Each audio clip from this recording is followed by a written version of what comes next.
It's strange how you can spend hours talking to someone and still have no idea who they really are. You think you know them, their smile, their tone, their gestures, but one day, they surprise you. Maybe it's that friend who always seemed kind until they ghosted you without a word, or that coworker who acts supportive but secretly wants to see you fail.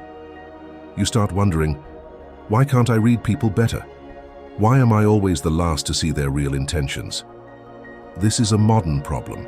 We scroll through faces, comments, and captions every day, but we barely understand what lies behind those filtered expressions. We live in the most connected era in human history, yet we struggle to truly connect. We know how to post, but not how to perceive. Imagine being able to walk into a room and sense who's genuine and who's pretending. Imagine understanding when someone's lying, not by what they say, but by what their body screams when their mouth is quiet. That skill isn't magic, it's psychology, and it's learnable. Halfway through that realization, most people stop and think, maybe I'm just too emotional. Maybe I trust too easily. But the truth is, it's not about trusting less. It's about reading better. And that's exactly what we're going to explore today.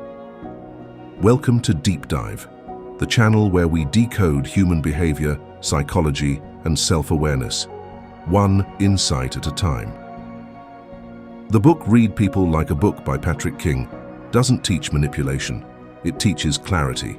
It helps you recognize the silent signals, the micro gestures, the tone shifts, the emotional fingerprints that people leave behind.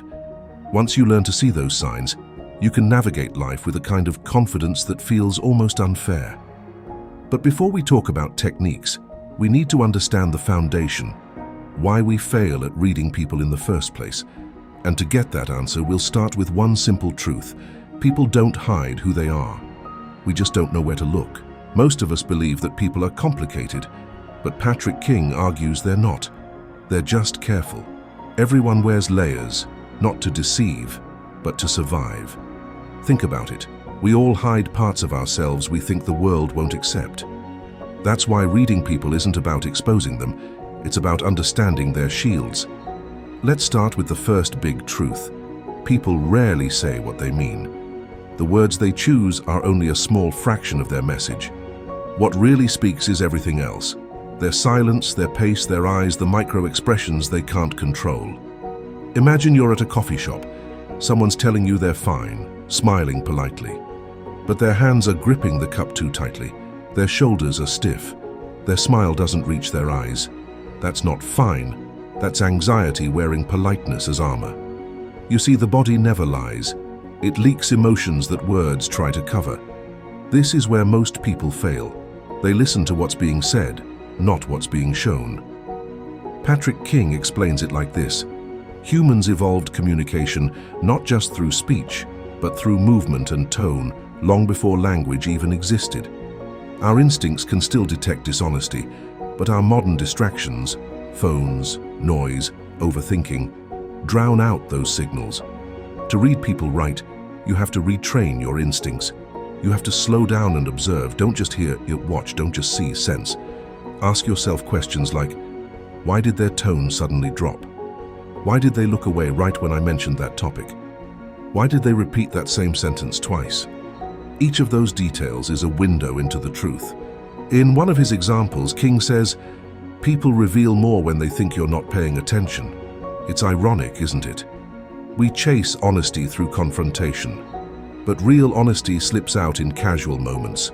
A pause, a nervous laugh, a sigh between sentences.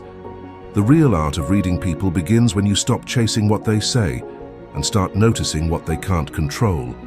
Let's be honest, we're all bad at reading people when emotions get in the way. When we like someone, we ignore red flags. When we dislike someone, we assume the worst. Our emotions fog the lens through which we see others. Patrick King calls this projection bias, the tendency to project our own thoughts and feelings onto someone else. For example, you meet someone new and they're quiet. You instantly think they're rude or disinterested. But what if they're just shy? Or maybe they had a rough day? We fill the silence with our own assumptions because the human brain hates uncertainty. It wants conclusions. even false ones, to feel safe. That's why the first step in truly reading others is learning to control your own emotions. You can't see clearly if your mind's already telling you a story. Next time you're talking to someone, catch yourself before jumping to conclusions. Ask, is this real or am I projecting? Here's a trick Patrick King suggests. Act like a detective, not a judge. A detective gathers clues without reacting. They notice patterns, the small shifts in voice, the eye contact that disappears during certain topics, the fake smiles that come 1 second too late. A judge decides, a detective observes, and observation always wins. King also talks about baseline behavior, basically how a person acts when they're relaxed. To detect a lie or emotional change, you must first know what their normal looks like. If someone usually gestures a lot, but suddenly folds their arms when you mention a certain person, that's a red flag. The shift is the message. You can't judge honesty in isolation. You can only detect deviation. That's why first impressions are often wrong. You're judging someone's highlight reel, not their real self. The real reading happens later, when they stop performing and start being. And here's something powerful. The better you get at reading people, the more empathy you develop. Because once you start noticing pain, fear, and insecurity hiding behind arrogance or silence, you stop taking things personally. You start seeing humanity, not hostility. That's when reading people stops being about advantage and starts being about understanding. Here's something that most people never realize. Reading people isn't about decoding them. It's about learning your own triggers. You see, our brains don't process others objectively. We see through the lens of our past, heartbreak, trauma, success, envy. All of it filters how we interpret people. Patrick King explains that our minds are wired for efficiency, not accuracy. We make snap judgments to save energy. You see someone frown, your brain whispers, they don't like you. But maybe they're just lost in thought. You assume a coworker's being cold. Turns out they're just shy or socially anxious. Every assumption you make too early blinds you a little more. To break that habit, King suggests one golden rule: delay judgment. The more curious you are, the clearer things get. Instead of labeling people instantly, observe them across situations. Notice them when they're under pressure, when they're happy, when they're relaxed. You'll start to see patterns, and patterns never lie. Think about it like reading a book. You don't judge a story by the first line. You read chapters to understand context. People work the same way. The mistake most of us make is treating the first page like the whole book. King also dives into something called behavioral mirroring. Humans subconsciously imitate people they trust. When two people are comfortable, their gestures sync. Similar postures, speech rhythms, even breathing patterns. So next time you're unsure whether someone likes you, stop guessing and start observing. Are they mirroring you? Are their movements in rhythm with yours? If yes, there's trust. If no, there's distance.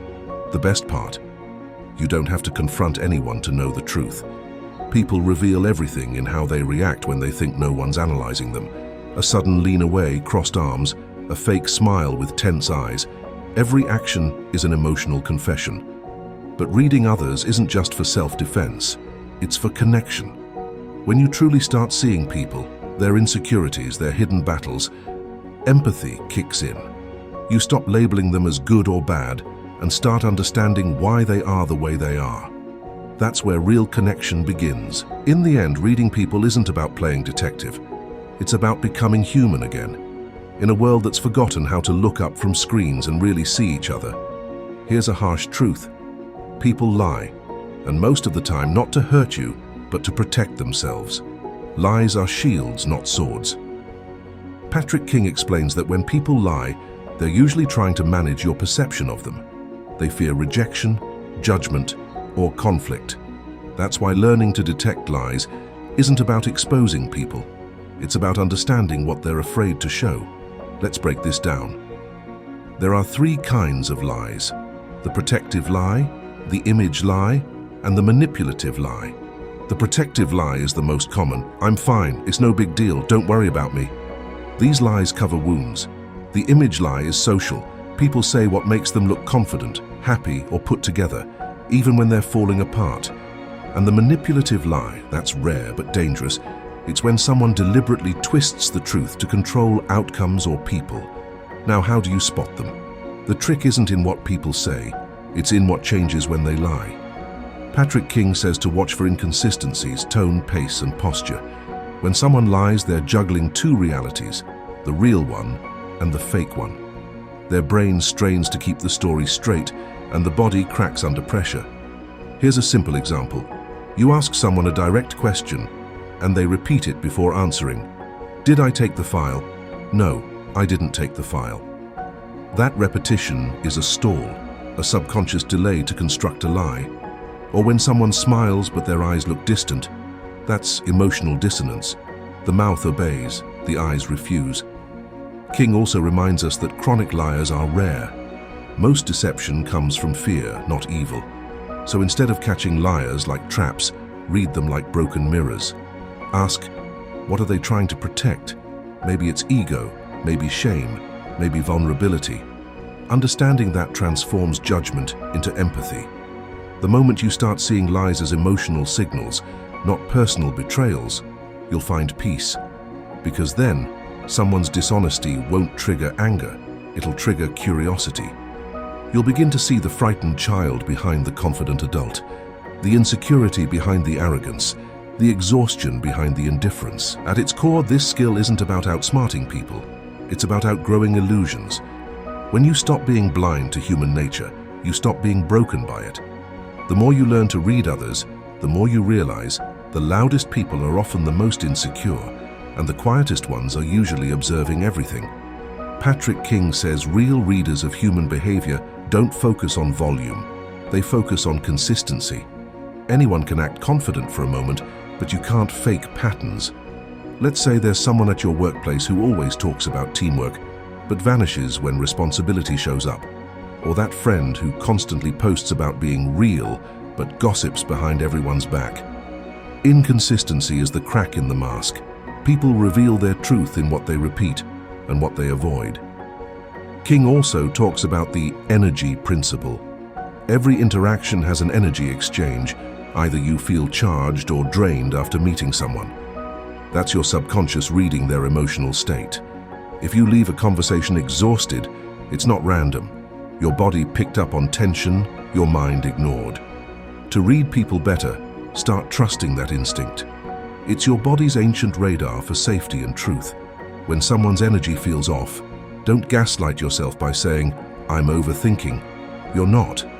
You're just perceiving what they're trying to hide. The funny part?